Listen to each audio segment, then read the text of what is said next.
వస్తుందని మన కృష్ణ ఏం చేస్తాడు, పైన కొడితే కుండ శబ్దం వస్తుంది నిండుకుండా, అందుకని రాయి తీసుకొని కింద కొడతాడు.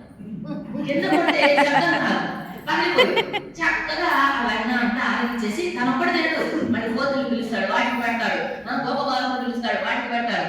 సరే పోనీ తనకి అందకుండా కృష్ణ ఇట్లా రావలేదు, బాగా ఒకటే అందరూ పడిపోయాడు. మన ఇళ్ళలో ఆయనకి ఏం లేకనండి వెంటనే ఇవన్నీ కాదు, నందకోపుడు నందవ్రజం మొత్తానికి రాదు. ఎన్ని ఆవులు ఉన్నాయో కూడా లెక్క పెట్టలేవు. నందుడి దగ్గర 9 లక్షల గోవులు ఉన్న కారణంగానే నందుడు అనే పేరు వచ్చిందని నవా గోవులు ఉన్నాయని చెప్పేసి చెప్తారు. 9 లక్షల గోవులు ఉన్నాయి కాబట్టి ఆయనకి నందుడు అనే పేరు. అలా వ్యక్తి ఇంకా అందకపోతే గోపబాలుని ఒంగోబెట్టి వాళ్ళ మీద నుంచొని ఒకరి మీద ఒకరు ఎత్తి అప్పుడు అందులో ఉన్న తీసుకుంటాట. అలా కన్ను తీసుకొని అందరూ పెట్టేవాట. ఒక్కోసారి పెద్ద పెద్ద బాణులు ఉన్నాయనుకోండి, నేల మీద ఉంటే అందకపోతే మళ్ళీ ఒక రోల్ వేసుకొని ఎత్తి చూస్తాడు. చూసిన ఎంత పెద్ద బాణ నిండా గందుంది మాత్రం ఇలా తీసుకుని తింటాడు పోయి నైస్ గా చెయ్యి మొత్తం దూరుస్తాడు, ఇంప్రెషన్ చూసుకుంటాడు ఎంత వచ్చింది అని. బయట తీయగానే వెళ్ళి ఎంత అంటుకుంటుంది కదా, ఇంత వెళ్ళుందా అనుకుని చీకట్లో కనపడవాడు కృష్ణయ్య. ఈ పళ్ళు మాత్రం తలగా వెలిసిపోతుంటాయి, లైట్ పడినట్టుగా ఫోకస్ అవుతుందన్నమాట.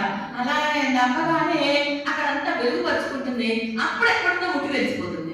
అదే కాదంటే ఆభరణాలు ధరింపజేసి పంపిస్తుంది కానీ యశోదమ్మ ఆ ఆభరణాల వెలుగులో అక్కడ ఎక్కడెక్కడ ఉట్టులు ఉన్నాయనేది అర్థమైపోతూ ఉంటాయి. ఈ విధంగా చేస్తాడంటగా మీరు అన్ని ఉట్టి మాటలు చెప్తున్నారు, అయితే మా ఇంట్లో లేదా ఇంటి పాలు పెరుగు వెళ్ళాలి, మీ ఇంటికి వచ్చి తింటానికి మా అబ్బాయి వాడికెళ్తామా, మా ఇంట్లో కోడ్ ఉంది. కృష్ణుడు మన ఇంటికి వచ్చినప్పుడు రెడ్ హ్యాండెడ్ గా పట్టుకొని అప్పచెప్తాము, అప్పుడు నమ్ముద్ది యశోదమ్మ.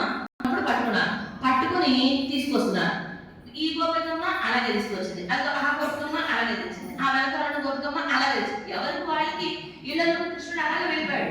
అందరూ నాట్య పట్టుబడ్డాడు, వాళ్ళ పనైపోయింది, కృష్ణ పనైపోయింది, మనం యశోదమ్మ దగ్గరికి వెళ్తానే ఏ గోపికమ్మకి ఆ గోపికమ్మ కృష్ణయ్యని పట్టుకొని వస్తున్నారు. అందరూ ఎందుకు వెళ్ళాడు కృష్ణయ్య అన్ని రూపాల్లో.